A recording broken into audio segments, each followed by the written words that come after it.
Hello everyone, Satyanath Tagore institute में आप सभी का स्वागत है। तो आज के इस लेक्चर में मैं आपको संविधान सभा की समितियों और संविधान सभा के स्रोत के एमसीक्यू क्वेश्चन कराऊंगा। ये एमसीक्यू क्वेश्चन मैं आपको घटना चक्र से करा रहा हूँ। ये लेक्चर आपकी जो आगामी प्रीलिम्स परीक्षा है, जो 2024 का जो आपका एग्जाम है प्रीलिम्स का एमपीपीएससी का, उसके लिए काफ़ी महत्वपूर्ण साबित हो सकती है।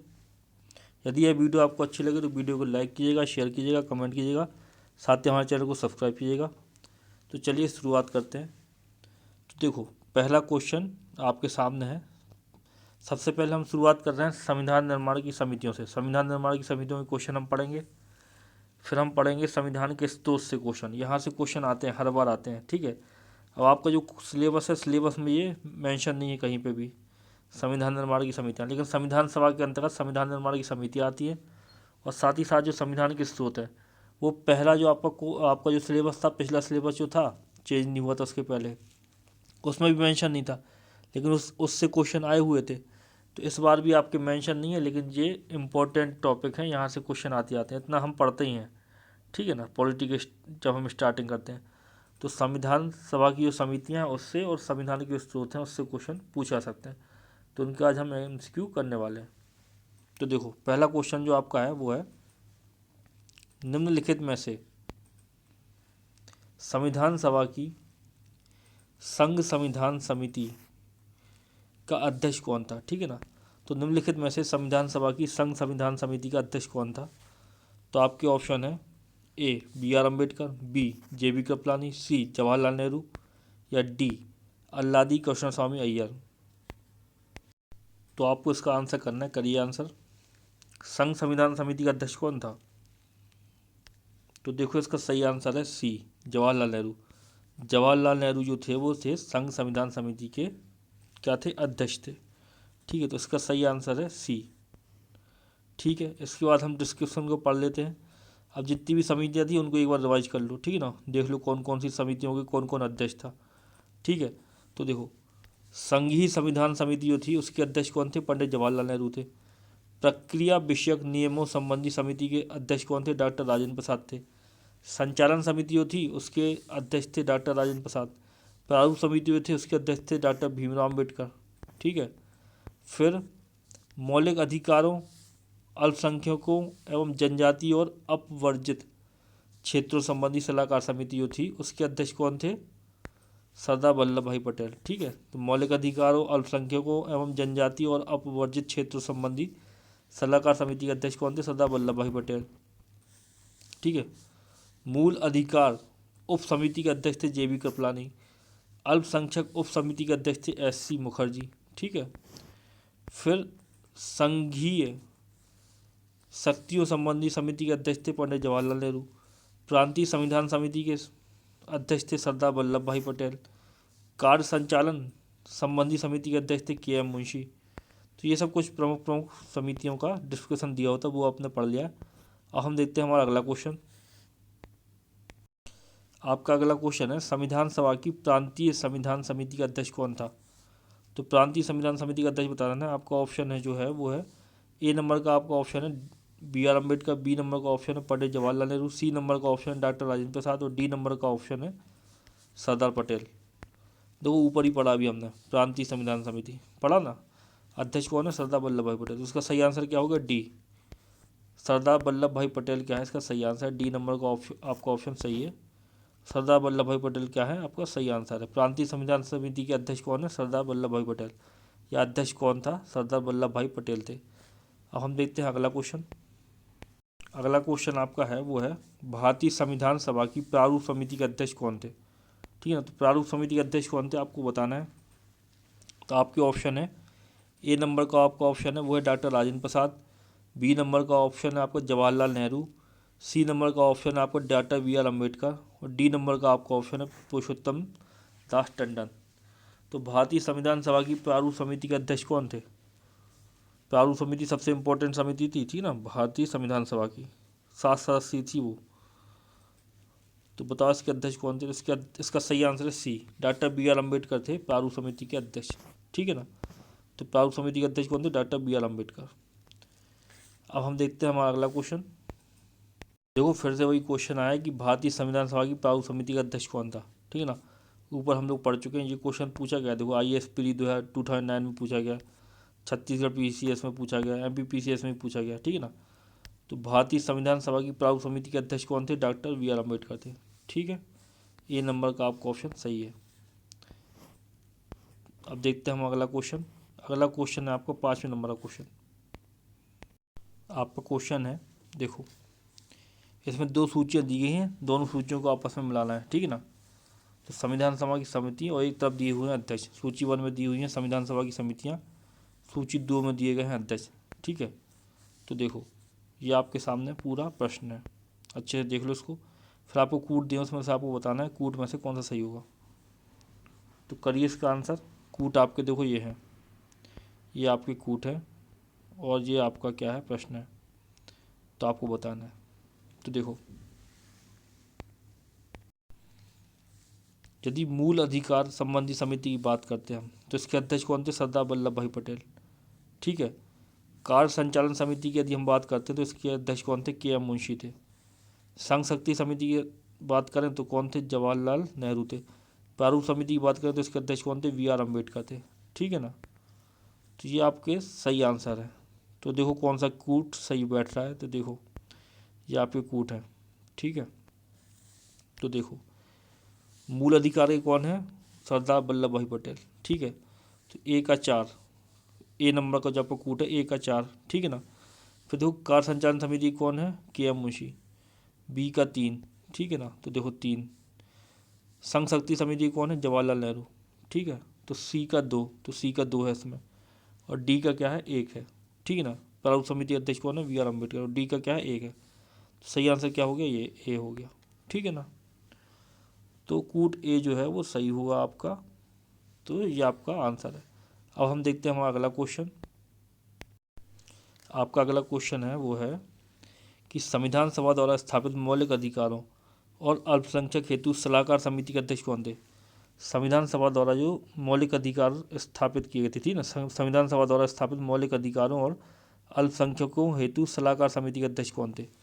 आपके जो ऑप्शन है इसका आपको आंसर करना है। आपका ऑप्शन है A Pandit Nehru, B Sardar Patel, C BN Rao, या D अम्बेडकर। तो आपको बताना है इसमें से कि मौलिक अधिकारों और अल्पसंख्यक हेतु सलाहकार समिति के अध्यक्ष कौन थे। तो देखो इसका सही आंसर सरदार पटेल, ठीक है। तो संविधान सभा द्वारा स्थापित मौलिक अधिकारों और अल्पसंख्यक हेतु सलाहकार समिति के अध्यक्ष कौन थे? सरदार पटेल थे।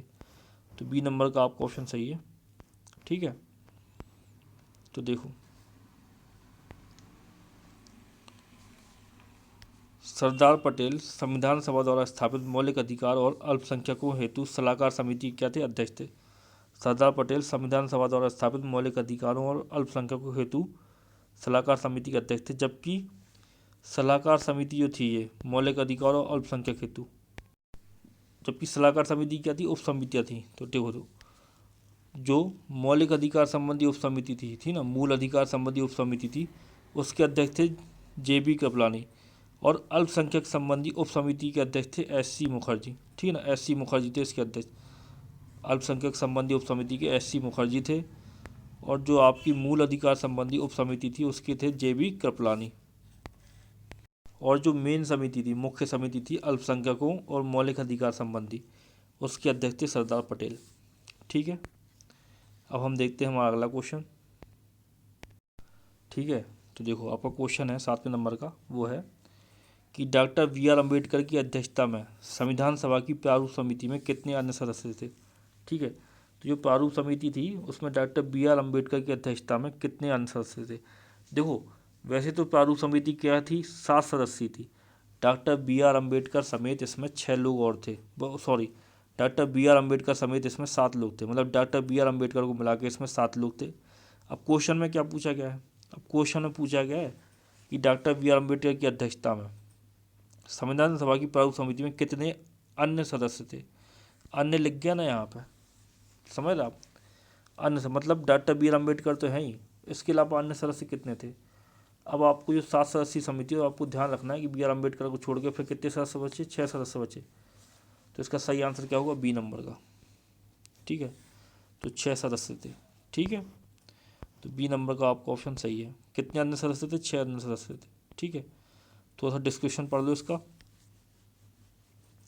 तो देखो, डॉक्टर बी आर अम्बेडकर की अध्यक्षता में गठित संविधान सभा की प्रारूप या पांडुलेखन समिति में 6 अन्य सदस्य थे।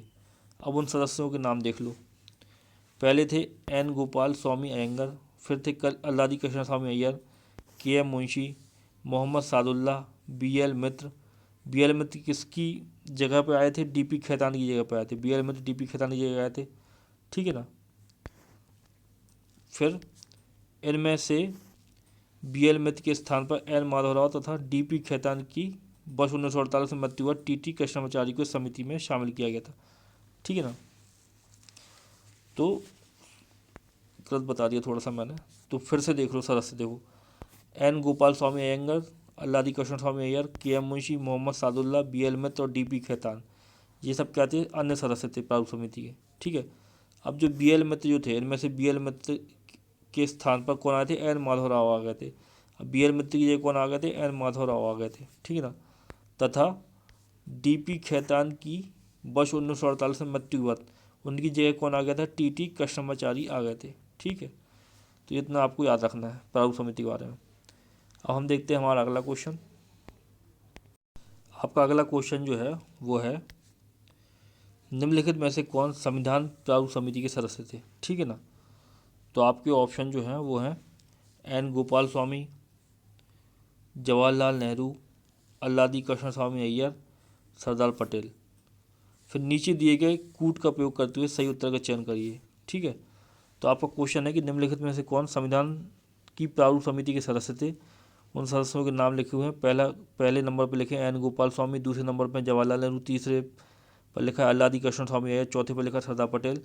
फिर नीचे दिए गए कूट का प्रयोग करते हुए सही उत्तर का चयन करना है कि कौन थे संविधान सभा की प्रारूप समिति में। ठीक है, तो अभी हमने ऊपर पढ़ के आए हैं प्रारूप समिति को।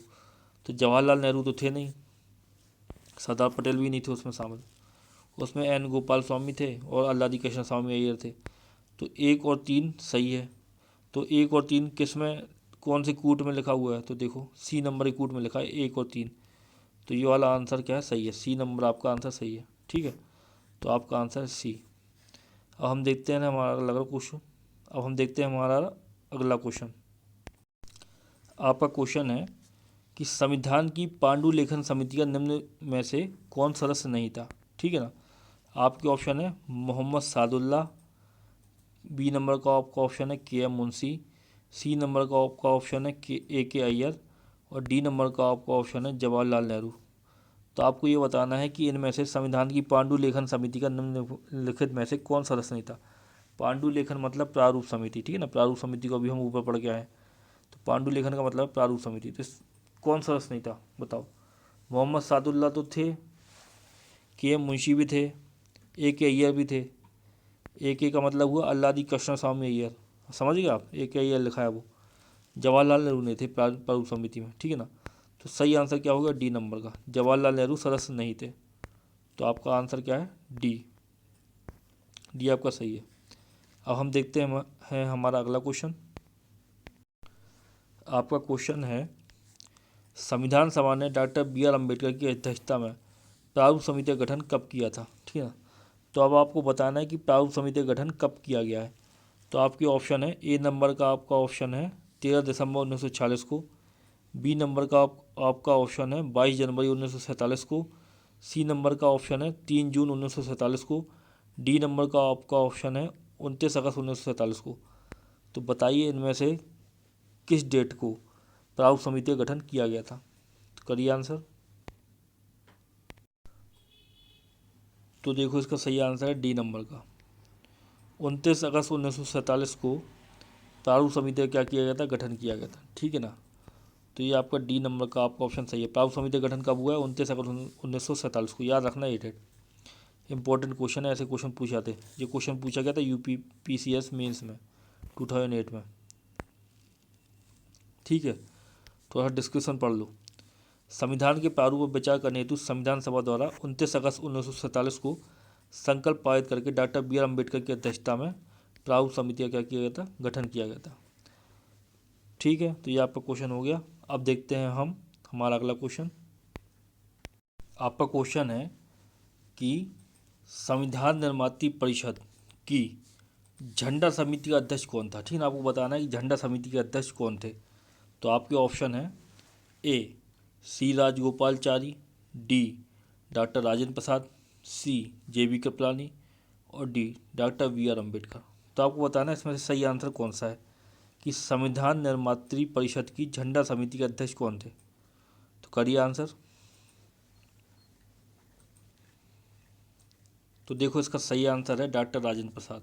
ठीक है ना, तो संविधान निर्मात्री परिषद की झंडा समिति के अध्यक्ष कौन थे, डॉक्टर राजेंद्र प्रसाद थे।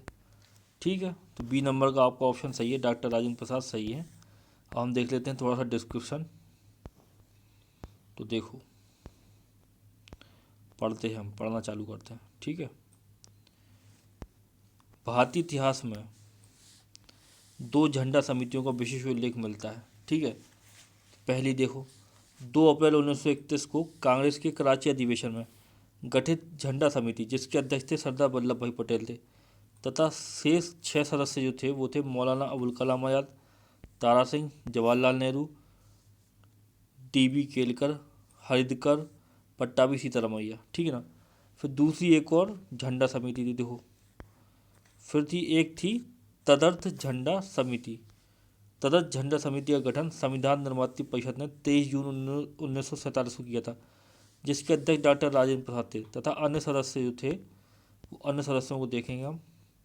तो अन्य सदस्य जो थे वो थे अबुल कलाम आज़ाद, सरोजिनी नायडू, सी राजगोपालचारी, के.एम. मुंशी एवं डॉक्टर वी.आर. अम्बेडकर। यहाँ संविधान निर्मात्री परिषद द्वारा गठित झंडा समिति का अध्यक्ष पूछा गया, अतः अभीष्ट उत्तर विकल्प बी होगा। ठीक है ना, अब क्या होता है, कई जगह कन्फ्यूजन होती है, कई जगह आपने पढ़ा होगा झंडा समिति में, कई जगह आपने पढ़ा होगा झंडा समिति में कि जे.बी. कृपलानी भी अध्यक्ष रहे। ठीक है ना, तो देखो उसी कन्फ्यूजन को दूर किया गया घटना चक्र में। देखो आचार्य जे.बी. कृपलानी किसी झंडा समिति के अध्यक्ष या सदस्य नहीं रहे, जैसा कि कतिपय अपर्याप्त स्रोत वाली पुस्तकों में वर्णन मिलता है। तो घटना चक्र वाले बता रहे हैं कि जे.बी. कृपलानी जो है वो किसी भी झंडा समिति का अध्यक्ष नहीं है। झंडा समिति के अध्यक्ष राजेंद्र प्रसाद थे। जब भी क्वेश्चन आए तो राजेंद्र प्रसाद को लगा के आना। ठीक है ना, तो ये आपके खत्म हुए काय के क्वेश्चन, संविधान निर्माण की समितियों के क्वेश्चन। अब हम पढ़ेंगे संविधान के स्रोत से क्वेश्चन। तो हम संविधान के स्रोत से क्वेश्चन लगाना चालू करते हैं। के स्रोत से हम क्वेश्चन करना चालू करते हैं। ठीक है ना, संविधान निर्माण की जो समितियाँ थी उसके क्वेश्चन समाप्त हो गए। ठीक है, तो देखो पहला क्वेश्चन है, भारत के संविधान में उद्देशिका का विचार लिया गया है। ठीक है ना, भारत के संविधान में उद्देशिका का मतलब होता है प्रस्तावना। ठीक है ना, प्रस्तावना उद्देशिका एक ही चीज़ है। ठीक है ना, तो भारत के संविधान में उद्देशिका का विचार लिया गया है किस संविधान से। तो आपको बताना है, आपके ऑप्शन है इटली के संविधान से, बी नंबर का आपका ऑप्शन है कनाडा के संविधान से, सी नंबर का आपका ऑप्शन है फ्रांस के संविधान से, या डी नंबर का आपका ऑप्शन है यूएसए के संविधान से। ठीक है, ये लिखा ना यूएसए, तो यूएसए के संविधान से। तो आपको बताना है इसमें सही आंसर क्या है। भारत के संविधान में उद्देशिका का विचार कहाँ से लिया गया। अच्छा क्वेश्चन है, ऐसे क्वेश्चन आते हैं, उठा के देखना प्रीलिम्स के पेपर, संविधान के स्रोतों से क्वेश्चन पूछे गए। इसका सही आंसर है यूएसए के संविधान से। तो भारत में उद्देशिका का विचार लिया गया है यूएसए के संविधान से। ठीक है ना, थोड़ा सा डिस्क्रिप्शन पढ़ लेते हैं हम। देखो भारत के संविधान में उद्देशिका का विचार संयुक्त राज्य अमेरिका यूएसए के संविधान से लिया गया, जबकि उद्देशिका की जो भाषा है वो ऑस्ट्रेलिया के संविधान से ली गई। ठीक है ना, उद्देशिका की जो भाषा है वो कहाँ से ली गई है, ऑस्ट्रेलिया के संविधान से ली गई है। भारत के संविधान में उद्देशिका का जो विचार है वो संयुक्त राज्य अमेरिका से लिया गया है, और उद्देशिका की जो भाषा है वो कहाँ से ली गई, ऑस्ट्रेलिया के संविधान से ली गई है। ठीक है, अब हम देखते हैं हमारा अगला क्वेश्चन। आपका क्वेश्चन है, ठीक है, भारतीय राजनीतिक व्यवस्था में इनमें से कौन सर्वोच्च है, ये आपका क्वेश्चन है। आपके ऑप्शन है ए सर्वोच्च न्यायालय, बी संविधान, सी संसद, या डी धर्म। तो बताओ इसमें से कौन सा सही है, मतलब भारतीय राजनीतिक व्यवस्था में कौन सर्वोपरि है, तो बताओ। तो देखो इसका सही आंसर है संविधान। भारतीय राजनीतिक व्यवस्था में क्या है, संविधान सर्वोपरि है। ठीक है ना, तो बी नंबर का आपका ऑप्शन सही है, भारतीय राजनीतिक व्यवस्था में संविधान क्या है, सर्वोच्च है। थोड़ा सा इसका डिस्क्रिप्शन पढ़ लेते हैं हम। ठीक है, तो देखो भारतीय राजनीतिक व्यवस्था में संविधान सर्वोच्च है, यही राज्य व्यवस्था के स्वरूप और उद्देश्य का निर्धारण करता है। एवं विभिन्न इकाइयों के सृजन का प्रावधान करता है। संविधान से ही शासन के सभी अंग, अधिकार एवं शक्ति प्राप्त होते हैं। ठीक है, तो संविधान क्या है? सर्वोच्च है। अब हम देखते हैं हमारा अगला क्वेश्चन। ये क्वेश्चन भी काफ़ी अच्छा क्वेश्चन है। देखो, भारत में न्यायिक पुनरीक्षण या जुडिशियल रिव्यू, न्यायिक पुनरीक्षण को बोलते हैं, न्यायिक पुनरावलोकन भी बोलते हैं, न्यायिक समीक्षा भी बोलते हैं इसको। ठीक है ना, कहीं न्यायिक पुनरीक्षण लिखा रहता है, कहीं न्यायिक समीक्षा लिखा रहता है। ठीक है ना, और इंग्लिश में केवल एक ही वर्ड है, जुडिशियल रिव्यू। ठीक है ना, तो भारत में न्यायिक पुनरीक्षण या न्यायिक समीक्षा या जुडिशियल रिव्यू की संकल्पना निम्नलिखित में से किस देश के संविधान से दी गई है? तो आपको बताना है। आपके ऑप्शन है ए यूनाइटेड किंगडम के संविधान से, बी संयुक्त राज्य अमेरिका के संविधान से, सी यूएसएसआर के संविधान से, या डी ऑस्ट्रेलिया के संविधान से। ठीक है ना, डी ऑस्ट्रेलिया के संविधान। आपको बताना है कि इनमें से सही आंसर कौन सा है, जुडिशियल रिव्यू या न्यायिक पुनरीक्षण या न्यायिक समीक्षा की संकल्पना किस देश के संविधान से ली गई है? तो बताओ। देखो, इसका सही आंसर है संयुक्त राज्य अमेरिका के संविधान से। ठीक है ना, तो भारत में न्यायिक पुनरीक्षण की संकल्पना कहाँ से ली गई है? संयुक्त राज्य अमेरिका के संविधान से ली गई है। तो सही आंसर है बी। ठीक है, थोड़ा सा डिस्क्रिप्शन पढ़ लो इसका। तो देखो, भारत में न्यायिक पुनरीक्षण की संकल्पना संयुक्त राज्य अमेरिका के संविधान से ली गई है।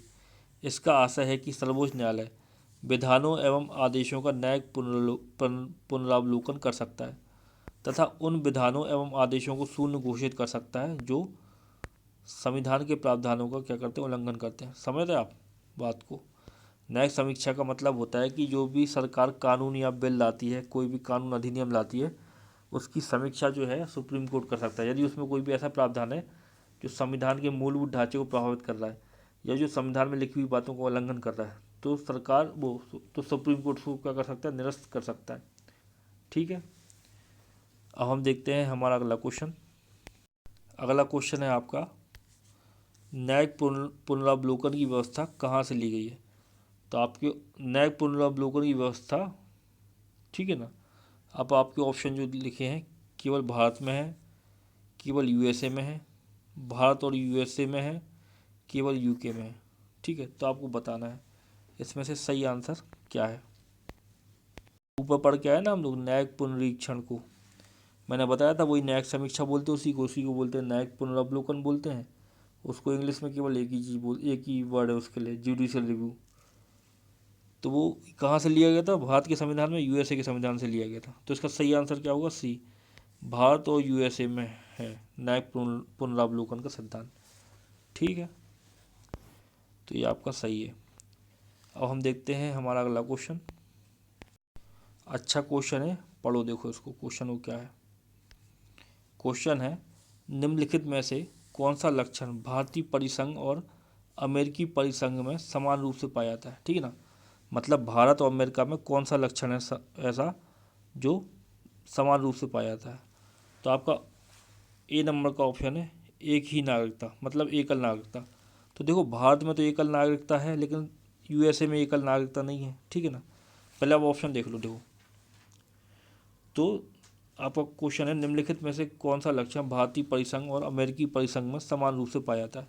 और पहला ऑप्शन है आपका एक ही नागरिकता, बी नंबर का आपका ऑप्शन है संविधान की 3 सूचियाँ, सी नंबर का आपका ऑप्शन है न्यायपालिका की द्वैतता, और डी नंबर का आपका ऑप्शन है संविधान के निर्वचन के लिए परिसंघीय उच्चतम न्यायालय। ठीक है ना, ये वाला पढ़ रहा हूँ मैं, संविधान के निर्वचन के लिए परिसंघीय उच्चतम न्यायालय।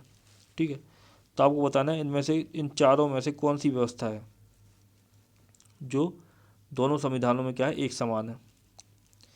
तो देखो, एक ही नागरिकता, पहला ऑप्शन है एक ही नागरिकता। एकल नागरिकता भारत में है, लेकिन यूएसए में दोहरी नागरिकता है। मतलब यूएसए में, जैसे हमारे देश में क्या होता है, कई सारे राज्य होते हैं, लेकिन हमारे देश में केवल भारत की नागरिकता चलती है, मतलब देश की नागरिकता चलती है, राज्यों की अलग नागरिकता नहीं होती। लेकिन यूएसए में इसका उल्टा है, यूएसए में यूएसए की नागरिकता होती है, साथ ही साथ जो यूएसए में भी, जैसे हमारे देश में कई सारे राज्य हैं, वैसे यूएसए में भी कई सारे राज्य हैं, तो उनकी अलग अलग नागरिकता होती है। तो पहला वाला ऑप्शन तो गलत है भाई, यूएसए में दोहरी नागरिकता है, हमारे यहाँ एकल नागरिकता है। संविधान की 3 सूचियाँ, ये भी गलत है, हमारे यहाँ पे है केवल। ठीक है ना, वहाँ पे नहीं है। ठीक है। संविधान की 3 सूचियाँ, हमारे यहाँ तो कई सारी हैं, ठीक है ना। फिर देखो न्यायपालिका की द्वैतता, मतलब दोहरी न्यायपालिका। तो यूएसए में हो सकती है दोहरी न्यायपालिका हो, लेकिन आपको ये बात तो पता है ना कि भारत में एकल एकल न्यायपालिका है। सुप्रीम कोर्ट, हाई कोर्ट, उसके नीचे लोअर कोर्ट होते हैं, ठीक है। तो ये बात भी गलत है। फिर देखो अगला क्या है, अगला ऑप्शन है डी नंबर का। डी नंबर का आपका ऑप्शन है संविधान के निर्वचन के लिए परिसंघीय उच्चतम न्यायालय, ठीक है। अब संविधान का निर्वचन मतलब है जहाँ कहीं भी संविधान के किसी भाग का अर्थ स्पष्ट ना हो रहा हो, किसी भी संविधान के भाग में, ठीक है ना, किसी भी संविधान के भाग, किसी भी भारत के संविधान का कोई भी भाग हो, भारत के संविधान का कोई भी अनुच्छेद हो जिसका अर्थ स्पष्ट ना हो रहा हो, तो उसका जो निर्वचन है, मतलब उसको बताने का काम किसका है, उच्चतम न्यायालय का है। तो ये लाइन लिखिए कि संविधान के निर्वचन के लिए परिसंघीय उच्चतम न्यायालय, मतलब संविधान के भागों को स्पष्ट करने के लिए, ठीक है ना, और संविधान के अनुच्छेदों में स्पष्टता बताने के लिए परिसंघीय उच्चतम न्यायालय। तो ये वाली जो विशेषता है डी नंबर की, ये दोनों जगह पे समान है, यूएसए में और इंडिया में भी, ठीक है। तो ये आपका डी नंबर का ऑप्शन सही है। तो देख लो सही आंसर क्या है, डी नंबर का। थोड़ा सा पढ़ लेते हैं हम, ठीक है। थोड़ा सा डिस्क्रिप्शन देख लो क्या लिखा है। संविधान के निर्वचन के लिए परिसंघीय उच्चतम न्यायालय की व्यवस्था भारतीय और अमेरिकी दोनों ही परिसंघों में समान लक्षण है, ठीक है। तो डी नंबर का आपका ऑप्शन क्या है, सही है। अब हम देखते हैं हमारा अगला क्वेश्चन। आपका क्वेश्चन है भारत की संघात्मक व्यवस्था निम्नलिखित में से किस देश से संबंधित है, ठीक ना।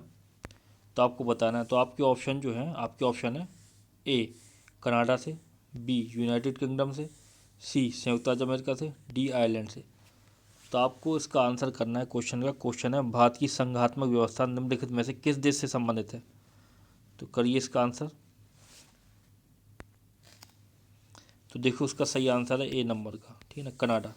तो भारत की संघात्मक व्यवस्था जो है वो कनाडा के संविधान से संबंधित है, ठीक है, या कनाडा देश से संबंधित है, ठीक है। थोड़ा सा इसका डिस्क्रिप्शन पढ़ लो।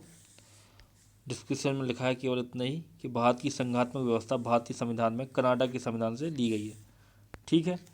अब हम देखते हैं हमारा अगला क्वेश्चन। अगला क्वेश्चन जो आपका है वो है भारतीय संघवाद किस देश की पद्धति पर आधारित है। तो भारत का जो संघवाद है वो किस देश की पद्धति पर आधारित है। आपके ऑप्शन है A USA, B Canada, C Australia, D Germany. तो आपको इसका आंसर करना है कि भारतीय संघवाद किस देश की पद्धति पर आधारित है। तो करिए आंसर। तो देखो इसका सही आंसर है कनाडा, ठीक है ना, ऊपर ही पढ़ के आए अभी हम संघवाद को।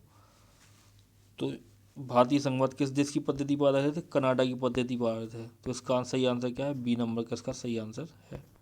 अब हम देखते हैं हमारा अगला क्वेश्चन। आपका अगला क्वेश्चन जो है वो है भारतीय संविधान में राज्यों की संघ की संकल्पना को प्राप्त किया गया है कहाँ से, ठीक है ना। भारतीय संविधान में राज्यों के संघ की संकल्पना को प्राप्त किया गया। तो आपको बताना है। ए नंबर का आपका ऑप्शन है अमेरिका के संविधान से, बी नंबर का आपका ऑप्शन है ऑस्ट्रेलिया के संविधान से, सी नंबर का ऑप्शन है आपका ब्रिटिश नॉर्थ अमेरिका के अधिनियम से, डी नंबर का आपका ऑप्शन है स्विट्जरलैंड के संविधान से। तो करिए आंसर। इसका सही आंसर क्या है, भारतीय संविधान में राज्यों की संघ की संकल्पना को प्राप्त किया गया कहाँ से। तो बताइए इसका आंसर। तो देखो इसका आंसर है बी, इसका सही आंसर है सी, ठीक है ना। तो ब्रिटिश नॉर्थ अमेरिका जो अधिनियम है उससे राज्यों के संघ की संकल्पना को क्या किया गया, प्राप्त किया गया। तो सी नंबर का आपका ऑप्शन सही है, ब्रिटिश नॉर्थ अमेरिका के अधिनियम से राज्यों की संघ की संकल्पना को क्या किया गया, प्राप्त किया गया, ठीक है। पढ़ लेते हैं थोड़ा सा। भारतीय संविधान में राज्यों का संघ की संकल्पना British north America act Canada से प्रेरित है। भारतीय संविधान के अनुच्छेद 1 के अनुसार भारत राज्यों का संघ है, ठीक है ना। तो मूलतः क्या, कनाडा से। अब ब्रिटिश नॉर्थ अमेरिका एक्ट लिखा ना ये, तो ब्रिटिश नॉर्थ अमेरिका बोलते थे कनाडा को। जो अभी वर्तमान में जो कनाडा देश है ना, तो वो इस प्रकार से घुमा के आपसे क्वेश्चन पूछे जा सकते हैं, समझ रहे आप। तो राज्यों की संघ की परिकल्पना कहाँ से ली गई है, कनाडा के संविधान से ली गई है। कनाडा को क्या बोलते थे, ब्रिटिश नॉर्थ अमेरिका बोलते थे कनाडा को पहले, ठीक है। तो इसमें क्या लिख के आया, ब्रिटिश नॉर्थ अमेरिका, तो मतलब इसका कनाडा है। सही आंसर है सी, राज्यों की संघ की संकल्पना को प्राप्त किया गया कहाँ से, सी नंबर का आपका ऑप्शन सही है, ब्रिटिश नॉर्थ अमेरिका अधिनियम से। अब यदि हम डिस्क्रिप्शन पर, तो डिस्क्रिप्शन में हमें और जानकारी प्राप्त हो रही। तो भारतीय संविधान में राज्यों का संघ की संकल्पना ब्रिटिश नॉर्थ अमेरिका एक्ट मतलब कनाडा से प्रेरित है। भारतीय संविधान के अनुच्छेद 1 के अनुसार भारत राज्यों का संघ है। ठीक है, अब हम देखते हैं हमारा अगला क्वेश्चन। अगला क्वेश्चन जो आपका है वो है कि भारत के संविधान में सम्मिलित संपत्ति सूची किस देश की देन है। तो आपको बताना है कि जो संपत्ति सूची है वो किस देश की देन है। तो आपके ऑप्शन है ए सोवियत संघ, बी ऑस्ट्रेलिया, सी इटली या डी कनाडा। तो आपको बताना है कि भारत के संविधान में सम्मिलित संपत्ति सूची किस देश की देन है। करिए आंसर इसका। तो देखो सही आंसर है ऑस्ट्रेलिया, ठीक है ना। तो ऑस्ट्रेलिया से संपत्ति सूची ली गई है। ठीक है, आपको पता है भारतीय संविधान में 3 सूचियाँ हैं, संघ सूची, राज्य सूची, संपत्ति सूची। संपत्ति सूची पर कानून क्या करते हैं, सभी लोग बना सकते, सभी लोग से मतलब केंद्र सरकार और राज्य सरकार दोनों इस पर कानून बना सकते हैं। लेकिन जब दो कानूनों के बीच टकराव होता है तो केंद्र सरकार द्वारा बनाया गया कानून ज़्यादा मान्य होता है। ठीक है, तो संपत्ति सूची कहाँ से ली गई, ऑस्ट्रेलिया से। सही आंसर है बी, ऑस्ट्रेलिया के संविधान से ली गई है।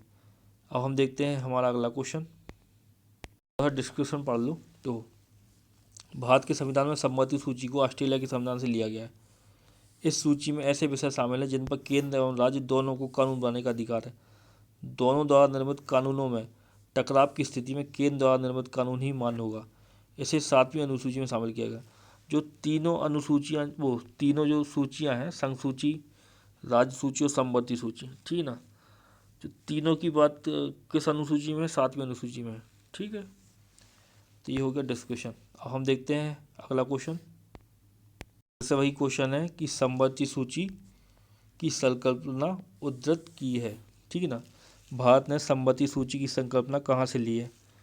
सही आंसर है, अब पढ़ के ही आ रहा है हम, सी नंबर का, ऑस्ट्रेलिया के संविधान से। ठीक है, सही आंसर है सी। ठीक है, हम देखते हैं अगला क्वेश्चन। फिर वही क्वेश्चन है, देखो, है ना। भारत के संविधान निर्माताओं ने 7वीं अनुसूची में वर्णित संपत्ति सूची की अवधारणा को ग्रहण किया है कहाँ से, ऑस्ट्रेलिया के संविधान से। सही आंसर है बी, ऑस्ट्रेलिया के संविधान से संपत्ति सूची को लिया है। ठीक है, अगला क्वेश्चन देखते हैं। फिर से वही क्वेश्चन है कि संपत्ति सूची कहाँ से ली गई है, ऑस्ट्रेलिया के संविधान से। डी नंबर का ऑप्शन सही है, ऑस्ट्रेलिया के संविधान से संपत्ति सूची ली गई है। ठीक है, अगला क्वेश्चन देखते हैं। आपका क्वेश्चन है कि भारतीय संविधान में राज्य के नीति निर्देशक तत्वों की संकल्पना किस देश के संविधान पर आधारित है। अभी मैंने आपको नीति निर्देशक तत्व पढ़ाए हैं, ठीक है ना। तो आपको बताना है कि नीति निर्देशक तत्व कहाँ से लिए गए। आपके ऑप्शन है ए फ्रांस से, बी आयरलैंड से, सी जापान से या डी यूएसएसआर से। ठीक है ना, यूएसएसआर। ब्रिटिश नॉर्थ अमेरिका कहीं लिखा मिले तो समझ जाना कनाडा की बात हो रही, कहीं यूएसएसआर लिखा मिले तो समझ जाना रसिया की बात हो रही, यानी रूस की बात हो रही। कहाँ से ले गए, ये क्वेश्चन पूछा गया था, देखा इसी बार पूछा गया था। आयरलैंड के संविधान से लिए गए। ठीक है, सही आंसर क्या है, बी, आयरलैंड के संविधान से नीति निर्देशक तत्व लिए गए हैं। थोड़ा सा डिस्क्रिप्शन पढ़ लो इसका, डिस्क्रिप्शन क्या है। तो देखो, भारतीय संविधान में राज्य की नीति निर्देशक तत्वों की संकल्पना आयरलैंड के संविधान पर आधारित है। संविधान में से भाग 4 में अनुच्छेद 36 से 51 तक उपबंधित किया गया है। तो संविधान का जो भाग 4 है उसमें नीति निर्देशक तत्व हैं। ठीक है ना, कहाँ से कहाँ तक है, आर्टिकल 36 से 51 तक हैं। और कहाँ से प्रेरित है, मतलब कहाँ से लिए गए हैं, तो आयरलैंड के संविधान से लिए गए हैं। ठीक है, अब हम देखते हैं हमारा अगला क्वेश्चन। अगला क्वेश्चन ही वही है, देखो पढ़ो, ठीक है ना। तो भारतीय संविधान में अन्य देशों के संविधान से कुछ विशिष्टताओं को लिया गया है। किस देश का राज्य के नीति निर्देशक तत्व के निर्माण में योगदान है। ठीक है ना, तो आपके ऑप्शन है फ्रांस, जापान, संयुक्त राज्य अमेरिका और आयरलैंड। तो सही आंसर आयरलैंड। नीति निर्देशक तत्व कहाँ से लिए गए हैं, आयरलैंड से लिए गए हैं। ठीक है, अब हम देखते हैं हमारा अगला क्वेश्चन। अगला क्वेश्चन अच्छा क्वेश्चन है, देखो इसको। राज्यसभा के गठन में प्रतिभा, अनुभव एवं सेवा को प्रतिनिधित्व देने में भारतीय संविधान निर्माता निम्नलिखित उदाहरण से प्रभावित हुए थे। ठीक है ना, राज्यसभा आपको पता है 12 सदस्यों का क्या होता है, मनोनयन होता है। ठीक है ना, तो 12 सदस्यों का क्या होता है, मनोनयन होता है, ठीक है ना, वो निर्वाचित नहीं होते 12 सदस्य। तो वो ये व्यवस्था कहाँ से ली गई है, ठीक है ना, तो ये व्यवस्था ली गई है आयरिश गणतंत्र से, मतलब आयरलैंड से ली गई ये भी। तो नीति निदेशक तत्व और राज्यसभा में सदस्यों का जो मनोनयन होता है, 12 सदस्यों का मनोनयन करते हैं राष्ट्रपति राज्यसभा में, ठीक है ना। तो ये व्यवस्था कहाँ से ली गई, आयरिश गणतंत्र। अब कहीं पर आयरिश गणतंत्र लिखा है उसका मतलब है आयरलैंड, ब्रिटिश नॉर्थ अमेरिका लिखा है उसका मतलब है कनाडा, यूएसएसआर लिखा है कहीं पे तो उसका मतलब है रूस। समझ रहे आप। अब हम देखते हैं हमारा अगला क्वेश्चन। तो सही आंसर इसका क्या है, आयरिश गणतंत्र, ठीक है ना। पढ़ लो थोड़ा सा इसका डिस्क्रिप्शन क्या है। राज्यसभा के गठन में प्रतिभा, अनुभव एवं सेवा को प्रतिनिधित्व देने नामांकन के द्वारा भारतीय संविधान निर्माता आयरिश गणतंत्र से प्रभावित हुए थे, ठीक है ना। मतलब लाइन लिखी है कि राज्यसभा के गठन में प्रतिभा, अनुभव एवं सेवा को प्रतिनिधित्व देने में भारतीय संविधान निर्माता आयरिश या आयरलैंड के गणतंत्र से क्या हुए थे, प्रभावित हुए थे। ठीक है, आगे बात समझ में। 12 सदस्यों का मनोनयन करते हैं राष्ट्रपति, ये व्यवस्था ली गई है आयरलैंड के संविधान से। अब हम देखते हैं हमारा अगला क्वेश्चन। आपका अगला क्वेश्चन है सूची 1 का सूची 2 से क्या करना है, सुमेल करना है। सूची 1 को सूची 2 से मिलाना है और सूचियों के नीचे दिए गए कूटों का उपयोग करते हुए सही उत्तर का चयन करना है। तो आपको सूची दी हुई है, ठीक है ना, सूची दी हुई है, फिर सूची के बाद दिए हुए हैं ये कूट। तो आपको इसमें सही आंसर बताना है कि सही आंसर क्या है।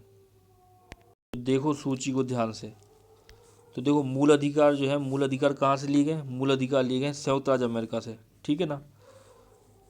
शासन की संसदीय प्रणाली, संसदीय प्रणाली कहाँ से ली गई, ये ली गई यूके से, ठीक है। आपके जो आपात उपबंध हैं वो लिए गए हैं जर्मनी से, और राज्य की जो नीति निदेशक तत्व हैं वो लिए गए हैं आयरलैंड से, ठीक है। तो ए का क्या हो गया, ए का आपका हो गया 2, बी का हो गया 1, सी का हो गया 4 और डी का हो गया 3। तो देख लो इसमें से कौन सा कूट सही है। ए का 2 है, बी का 1 है, सी का 4 है और डी का 3 है।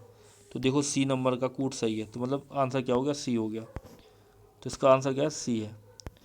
डिस्क्रिप्शन में भी देख लो एक बार, मैंने तो बता ही दिया।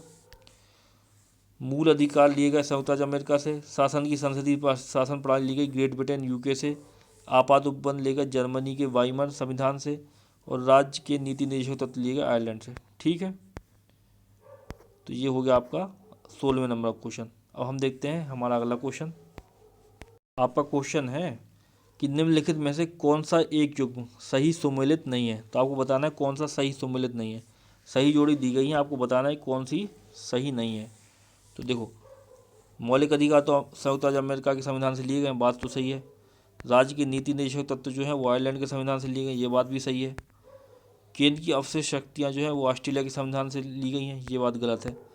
अवशेष शक्तियाँ ऑस्ट्रेलिया के संविधान से ली गई है, और आपातकालीन जो शक्तियाँ हैं वो जर्मनी के संविधान से ली गई, ये बात भी सही है। आपको ये बताना है कि कौन सा सही सुमेलित नहीं है, ठीक है ना, सही सुमेलित नहीं है। तो सी नंबर का आपका ऑप्शन है जो वो सही सुमेलित नहीं है। सी नंबर का आपका ऑप्शन जो है वो सही सुमेलित नहीं है, ठीक है ना। तो केंद्र की अवशेष शक्तियाँ ऑस्ट्रेलिया के संविधान से नहीं ली गई हैं, ठीक है। सी नंबर का आपका ऑप्शन जो है वो सही सुमेलित नहीं है। फिर देख लो भाई, थोड़ा सा डिस्क्रिप्शन देख लो इसका। तो देखो भारतीय संविधान में कनाडा के संविधान से सशक्त केंद्र के साथ संघीय व्यवस्था ली गई। अवशेष शक्तियों का केंद्र में निहित होना लिया गया। केंद्र द्वारा राज्यपाल की नियुक्ति भी ली गई।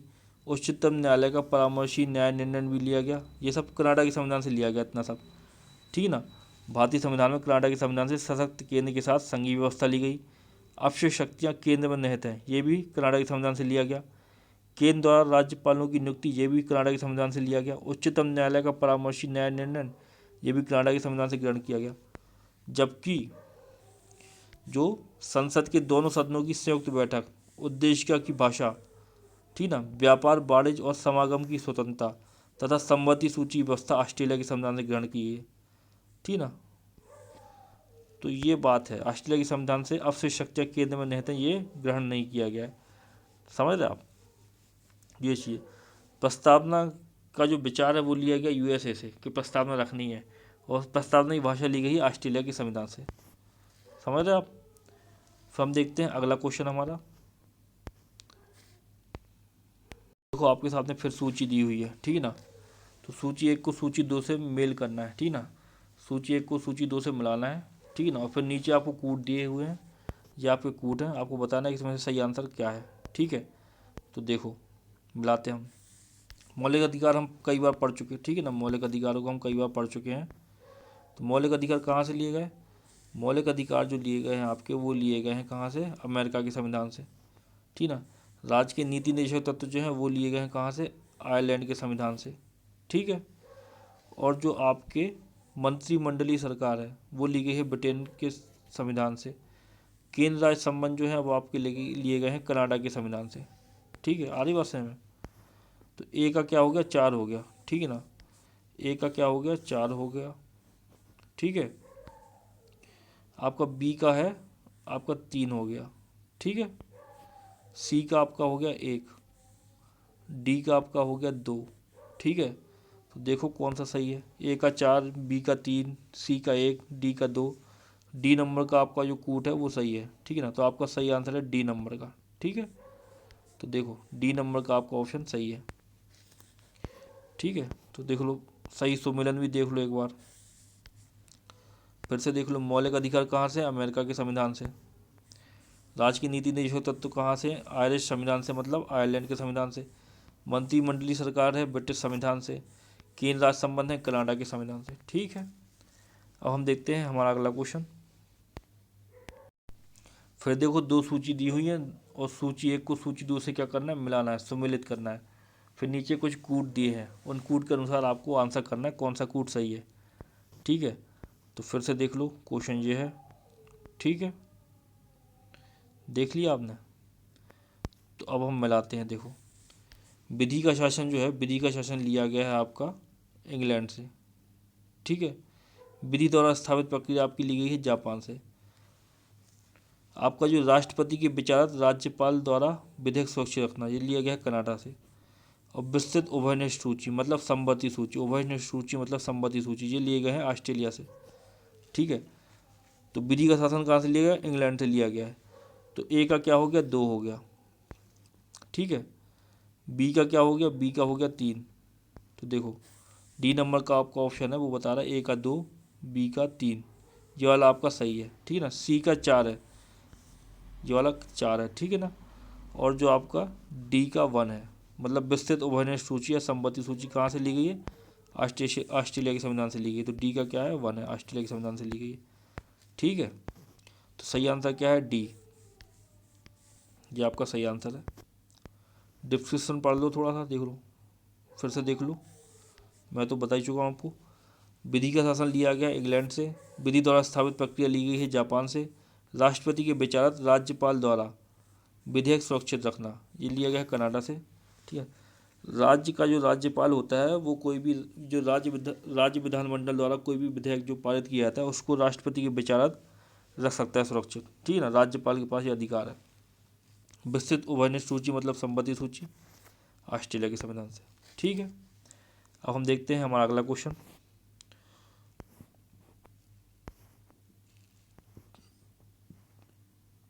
तो आपका अगला क्वेश्चन जो है वो फिर से वही है, आपको सूची को मिलाना है। सूची 1 में भारतीय संविधान के मद और सूची 2 में जिस देश से अपनाया गया है के साथ सम्मिलित कीजिए। सूचियों के नीचे दिए गए कूटों का उपयोग करना है।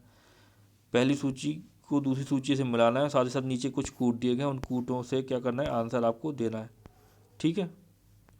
तो देख लो, अब करो आंसर, तो ठीक है। वो देखो मिलाते हैं हम, ठीक है। तो राज्य के नीति निर्देशक तत्व जो हैं वो कहाँ से लिए गए हैं? राज्य के नीति निर्देशक तत्व लिए गए आयरलैंड के संविधान से। मूल अधिकार कहाँ से लिए गए? मूल अधिकार लिए गए हैं संयुक्त राज्य अमेरिका से। संघ राज्य संबंधों की समवर्ती सूची कहाँ से ली गई है? ऑस्ट्रेलिया के संविधान से। अब भारत राज्यों का संघ है तथा संघ में अधिक शक्ति नहीं है, ये कहाँ से लिया गया? कनाडा के संविधान से, ठीक है। तो ए का आपका हो रहा है 3, ठीक है ना। ए का हो रहा है 3, बी का आपका हो रहा है 5, तो बी का हो रहा है 5, ए का 3, बी का 5। देखो डी नंबर का ऑप्शन देखो ये सही हो रहा है, ए का 3, बी का 5। सी का आपका हो रहा है संघ राज्य संबंधों की संबंधी सूची ऑस्ट्रेलिया के संबंध, सी का हो रहा है 1। तो देखो डी नंबर के ऑप्शन में ये बात सही है, 1 हो रहा है। और फिर जो आपका जो ये है भारत राज्यों का संघ है तथा संघ में अधिक शक्ति निहित है, ये कनाडा के संविधान से लिया गया है। तो इसका हो रहा है 2, डी का हो रहा है 2। तो डी नंबर का आपका कूट सही है, ठीक है ना, आंसर हो गया डी। ठीक है, आंसर हो गया डी। इसके बाद हम देखते हैं हमारा अगला क्वेश्चन। आपका अगला क्वेश्चन जो है वो है कि भारतीय संविधान में मौलिक कर्तव्यों का विचार लिया गया। मौलिक कर्तव्य कहाँ से लेंगे आपको बताना है, अभी हम पढ़ के आ रहे हैं, ठीक है ना। तो बताओ, आपके ऑप्शन है अमेरिकन संविधान से, ब्रिटिश संविधान से, रूस के संविधान से, फ्रांस के संविधान से। भारतीय संविधान में मौलिक कर्तव्यों का विचार कहाँ से लिया गया आपको बताना। तो करिए आंसर। सही आंसर इसका है रूस के संविधान से, ठीक है ना। रूस के संविधान से मौलिक कर्तव्यों को लिया गया। सी नंबर का आपका ऑप्शन सही है, रूस के संविधान से मौलिक कर्तव्यों को लिया गया है। ठीक है, थोड़ा सा डिस्कशन पढ़ लो। तो देखो, मूल कर्तव्य अनुच्छेद 51 का मूलतः अंगीकृत संविधान के भाग नहीं थे। जो आपका जो संविधान बना था शुरुआत में, उसमें मूल कर्तव्य नहीं थे। मूल कर्तव्यों को किस संवैधानिक संशोधन द्वारा जोड़ा गया, तो 42वें संविधान संशोधन 1976 द्वारा सम्मिलित किया गया। ये मूल कर्तव्य कहाँ से लिए गए हैं, पूर्व सोवियत संघ यूएसएसआर या रसिया से लिए गए हैं। ठीक है, तो ये हो गए आपके काय के संविधान के स्रोत के क्वेश्चन, ठीक है ना। कुछ आपके क्वेश्चन बचे हैं, मुश्किल से 5 क्वेश्चन और बचे हैं इसके, वो मैं आपको अगली वीडियो में कराऊंगा। ठीक है, और इसके बाद हम लोग पढ़ेंगे क्या, इसके बाद हम लोग एमसीक्यू करेंगे काय के संविधान के जो भाग हैं उनसे संबंधित एमसीक्यू को हम करेंगे। और इसके आपके मुश्किल से संविधान के जो स्रोत हैं उसके 5 एमसीक्यू और रह गए हैं, ठीक है ना, 4 से 5 क्वेश्चन और रह गए हैं। तो वो भी अगले लेक्चर में मैं करा दूंगा, और साथ ही साथ आपको जो संविधान के भाग है उनसे संबंधित एमसीक्यू करा दूंगा। तो आज के लिए धन्यवाद, फिर मिलते हैं नए लेक्चर के साथ में। जय श्री राम।